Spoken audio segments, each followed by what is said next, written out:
Hello aspirant, मैं GS भाई and के यूट्यूब चैनल पे आपका स्वागत है। हम आ चुके हैं एक और नई वीडियो के साथ जिसमें हम बात करने वाले हैं टॉप पोस्ट के बारे में, जैसे कि एएसओ सीएसएस के बारे में इस वीडियो में बात होने वाली है।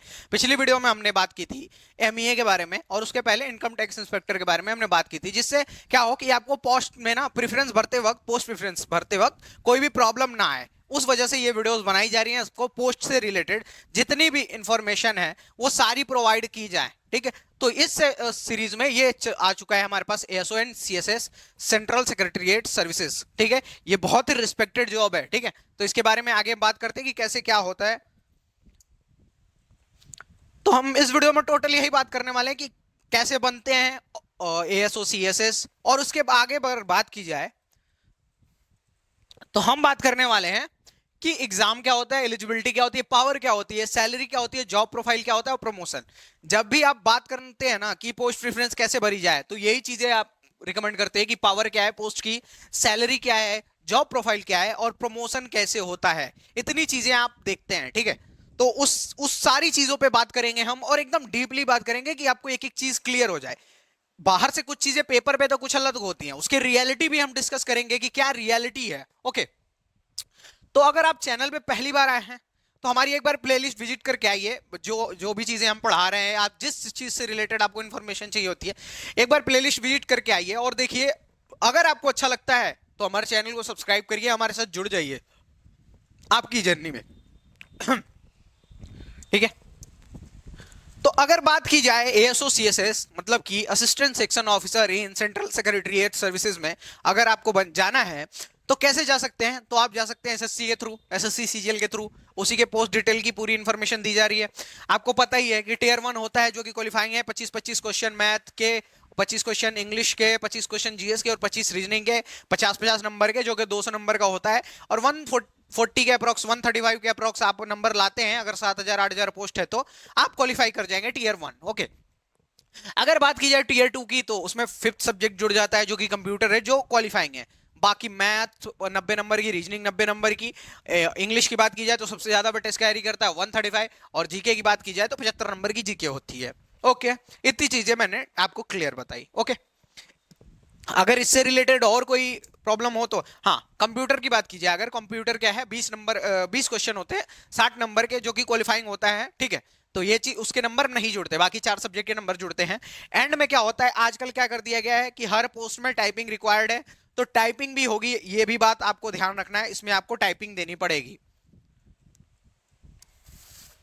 अगर बात की जाए एलिजिबिलिटी की, तो आप क्या होने चाहिए, तो आप 30 साल से कम के होने चाहिए, अंडर 30, ठीक है। और मिनिमम एज जो है 20 के अप्रोक्स है, ठीक है। तो मिनिमम आप 30 ईयर्स के होने चाहिए, ठीक है। और आपकी जो क्वालिफिकेशन है, ग्रेजुएशन आपके पास होने चाहिए। ओके, बस। एसएससी ना इतनी ही चीजें डिमांड करता है आपसे, आपके पास ग्रेजुएशन होना चाहिए और आप 30 एज से कम होने चाहिए। अगर आप ओबीसी है तो 3 साल का रिजर्वेशन है, आप 33 में भी फॉर्म भर सकते हैं। अगर आप ये कैटेगरी से बिलोंग करते हैं, एससी या एसटी, तो आपको 5 साल का रिजर्वेशन, मतलब आप 35 साल के हैं, फिर भी आप एएसओ इन सीएसएस जा सकते हैं, ठीक है। अब बात करते हैं पावर के बारे में, ठीक है। ये चीजें ना बहुत ज्यादा रिकमेंड की जाती हैं जब भी कोई बच्चा सेलेक्ट होता है, पर मैं हमेशा कहता हूं ये चीज रिकमेंड करने वाली चीज है ही नहीं। ओके, अगर मिल जाती है तो अच्छी है, नहीं तो आपको इसके बिना भी आपको अच्छी लाइफ चल सकती है। और कई जॉब जिसमें पावर है पर वर्कलोड बहुत ज्यादा है। आप खुद ही सोचो ना कि एक जो डिस्ट्रिक्ट मजिस्ट्रेट होता है उसके पास पावर तो बहुत है, पर वर्कलोड सोचो कितना है।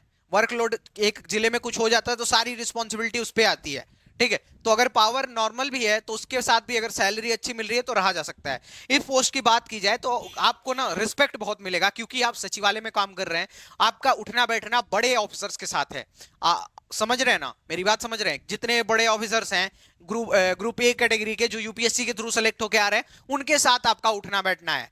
तो ये तो बात है कि रिस्पेक्ट इस जॉब में आपको बहुत ज्यादा मिलेगी। पर बात की जाए अगर पावर की एक्चुअल में, क्या जैसे सीबीआई के पास पावर है कहीं रेड करने की, मतलब रेड में जा सकते हैं, रेड इन्वॉल्व हो सकते हैं, बाकी किसी डिपार्टमेंट को देखते हैं। अगर बात की जाए डबल एओ की, असिस्टेंट ऑडिट ऑफिसर की, तो उसमें पावर है कि ऑडिट करता है, जगह जगह जाके कहीं से फॉल्ट निकलता है तो उसके खिलाफ। इसमें ये चीज नहीं है। इसमें आपको सिर्फ नोटिंग ड्राफ्टिंग करनी होती है, आपको पता है। तो चीजों को नोट करना और उसको ड्राफ्ट करना, फिर वही चीजें दूसरे मिनिस्ट्रीज में, अथॉरिटीज में भेजना, ये इसका काम है। तो इस जॉब में इन ऑफिस आपको कोई पावर नहीं है। मैं ट्रू बोलूंगा, मैं आपको बढ़ाऊंगा चढ़ाऊंगा नहीं। इसकी कट ऑफ, फिर भी इसकी कट ऑफ बहुत ज्यादा जाती है। ऐसा क्यों है? टॉप पोस्ट में क्यों आती है? क्योंकि सैलरी बढ़िया है, सचिवालय में जॉब है, आपको बाहर से जो एनवायरमेंट से रिस्पेक्ट मिलती है वो अलग चीज है। पावर क्लियरली बोलूंगा कि पावर नहीं है, ठीक है। तो अगर पावर देख के आप जा रहे हो इस जॉब में तो नहीं जाना चाहिए।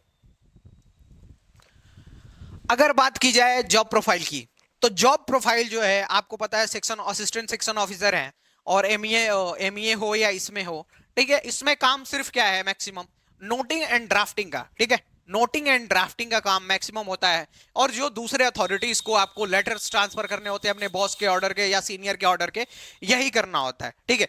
तो आप ऐसा वर्क भी नहीं करेंगे कि बहुत डायनेमिक वर्क है, बहुत सिंपल सा काम है। और मैं तो कहता हूं ना कि आने वाले 10 साल में ये जो काम है वो एआई बहुत आराम से कर लेगा। एआई जनरेटेड रोबोट्स या कुछ भी ये काम बहुत इजीली कर लेंगे नोटिंग एंड ड्राफ्टिंग का।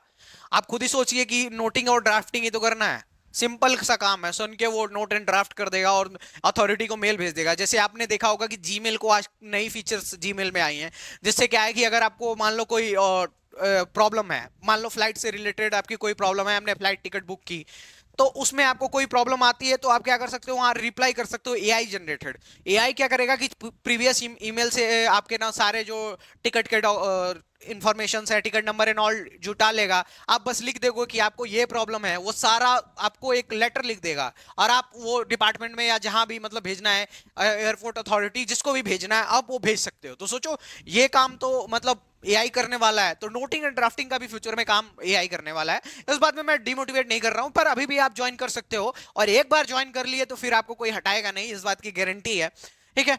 नोटिंग एंड ड्राफ्टिंग अब बता दिया मैंने, जो लेटर्स हैं वो सीनियर अथॉरिटी या दूसरे अथॉरिटीज में भेजना होता है, तो ये सिंपल सा काम है। अगर बात की जाए इसमें तो 9 to 5 जॉब है, ओके। 9 to 5 जॉब है, आप ये नहीं कर सकते कि हाँ इस पीरियड में आप गायब हो, नहीं, ऐसा नहीं कर सकते, ठीक है। जैसे क्या है, इंस्पेक्टर का है, फील्ड जॉब है, तो फील्ड जॉब के नाम पे वो थोड़ी देर बाहर रह सकता है या कहीं और रख सकता है, पर इसमें क्या है, आपको डेस्क वर्क है, 9 to 5 है।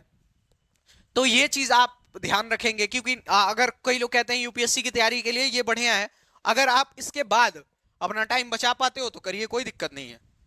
इसके बाद अगर आप अपना टाइम बचा पाते हो तो करिए, ठीक है। तो ये बात याद रखना कि 9 to 5 जॉब है, नोटिंग एंड ड्राफ्टिंग का वर्क प्रोफाइल है, बहुत काम टफ नहीं है, नॉर्मल सा काम है, आराम से आप ऑफिस में बैठे बैठे काम करोगे। बहुत से ऐसे लोग हैं इधर उधर के काम करते हैं, ओके, जैसे कि यूट्यूब पे वीडियो बनाना, बाकी चीजें। अगर बात की जाए सैलरी की, तो देखो फिर मैंने पहले ही तो बोला, पावर कम हो या कुछ भी हो, सैलरी सैलरी पता है इसकी कितनी है? कितनी सैलरी है देखो, मैं आपको एक बार करके दिखाता हूं। 70K के अप्रोक्स, 70K के अप्रोक्स, अभी बढ़ गया होगा डीए क्योंकि बढ़ा है ना, तो 70K के अप्रोक्स मान लो कि इन हैंड सैलरी है, ठीक है। आपका डिडक्शन जो है 6K का होता है, और 8K गवर्नमेंट जो है एनपीएस में डालती है, ठीक है।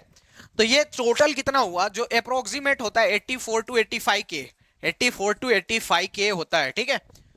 बाकी जो अलाउंस है सब मिला के इन हैंड 70K अप्रोक्स बनता है, बाकी ये चीजें, और 85K अप्रोक्स बनता है। तो सैलरी बहुत अच्छी है, ठीक है, सैलरी बहुत अच्छी है आपकी भी, किसी भी स्टेट जॉब्स या कहीं से भी देखोगे तो सैलरी इस महीना इतनी अच्छी है कि आप कुछ भी कह नहीं सकते इसके बारे में कि हाँ सैलरी कम है। 70,000 की सैलरी बहुत अच्छी होती है,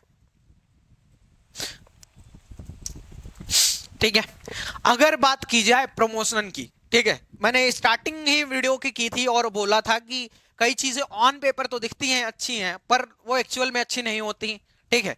जैसे बात की जाए इसमें आपको प्रमोशन के बारे में अगर मैं बात करूं, तो सेक्शन ऑफिसर के लिए प्रमोशन में आप 5 से 6 साल में एलिजिबल हो जाते हो डिपार्टमेंटल एग्जाम के थ्रू, ठीक है, एग्जाम के थ्रू 5 साल में। तो ये तो आपको समझ में है कि चलो मैं 5 साल में वो हो जाऊंगा, और 5 साल में मैं एग्जाम देके क्या बन जाऊंगा, अंडर सेक्रेटरी इन, नहीं, पहले आप सेक्शन ऑफिसर बनोगे, ठीक है। उसके बाद 6 से 7 साल में, 6 से 8 साल में आप बन जाओगे अंडर सेक्रेटरी, और उसके 8 से 10 साल में डिप्टी सेक्रेटरी, और उसके 8 से 10 साल में डायरेक्टर, ठीक है। आपको ऑन पेपर ये चीजें दिखती हैं कि ये प्रमोशनल है, पर मैं रियलिटी बताता हूं। रियलिटी क्या है, हुआ क्या सुनिए। हुआ ये कि 2013 में कुछ लोग भर्ती हुए, 2013 में भर्ती हुए, और उनका 2018 में वो डिपार्टमेंटल एग्जाम के लिए एलिजिबल हो गए, ठीक है, डिपार्टमेंटल एग्जाम के लिए एलिजिबल हो गए। पर क्या हुआ उस टाइम, क्या हुआ, कोर्ट केस कुछ हो गया इस एग्जाम पे, कोर्ट केस, और हुआ क्या कि ये एग्जाम आज तक नहीं हुआ है, मतलब उनका प्रमोशन आज तक नहीं हुआ है। तो 10 साल से 12 साल में तो ये खुद ही एलिजिबल हो जाएंगे प्रमोशनल, नॉर्मल प्रमोशन के लिए बिना एग्जाम के। तो मतलब रियलिटी आपने देखा कि 5-6 साल में होने वाला है, पर रियलिटी ये निकली कि वो बंदा 2023 चल रहा है, 2013 से सिलेक्टेड है, 10 साल में उसका कोई प्रमोशन नहीं हुआ है। तो इसीलिए कह रहा हूं ऑन पेपर चीजें जो भी हो, हमको बिलीव क्या करना है, जो रियलिटी है, रियलिटी में जो लोग फील कर रहे हैं वो पता करना है। अगर कोई बंदा मान लो नॉर्मल सब कुछ चलता है, अगर कोई नॉर्मल सारी चीजें चलती हैं, तो मान लो अगर कोई बंदा जो है 25 में सेलेक्ट होता है तो उसके पास 30 साल की सर्विस है। अगर डिपार्टमेंटल एग्जाम से 5 साल में वो ये बन जाता है, 5 से 8 साल में ये 13 साल, 13 10 23, ठीक है, यहां तक तो वो इजीली पहुंच सकता है, डायरेक्टर सेक्रेटरी, ठीक है, डिप्टी सेक्रेटरी, ठीक है, इतना तो वो नॉर्मल पहुंच सकता है ना, इतना ऑन पेपर देखा जाए तो नॉर्मल पहुंच सकता है, ठीक है। अगर कोई थोड़ा और पहले जैसे 22-23 में सेलेक्ट हो गया हो तो वो यहां तक पहुंच सकता है ऑन पेपर के हिसाब से। पर आप देखोगे कि 10 साल में अभी असिस्टेंट सेक्शन ऑफिसर ही है, 10 साल में उसकी प्रमोशन के क्या होप है, क्या वो रियलिटी है? तो बहुत ही ज्यादा देखो, पोस्ट है, लुक्रेटिव है, दिखता पेपर पे बहुत अच्छा है, लोग इसको प्रेफर करते हैं, यूपीएससी की तैयारी करेंगे, वर्कलोड कम है, ठीक है। पर रियलिटी जब आप देखोगे तो वो आपको देखना है ना, 9 to 5 जॉब है, हमको 9 to 5 ऑफिस में बैठना है, ठीक है।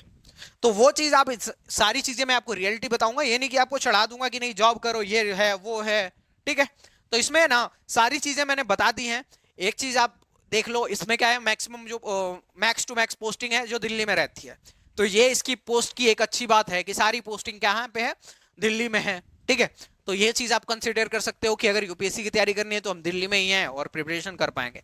तो ये चीजें आप ध्यान दें, ठीक है। अगर आगे की बात करा जाए, आप एसएससी सीजीएल ज्वाइन करना चाहते हैं तो हमारे फ्री कोर्सेज जो यूट्यूब पे अवेलेबल है उनके साथ जा सकते हैं।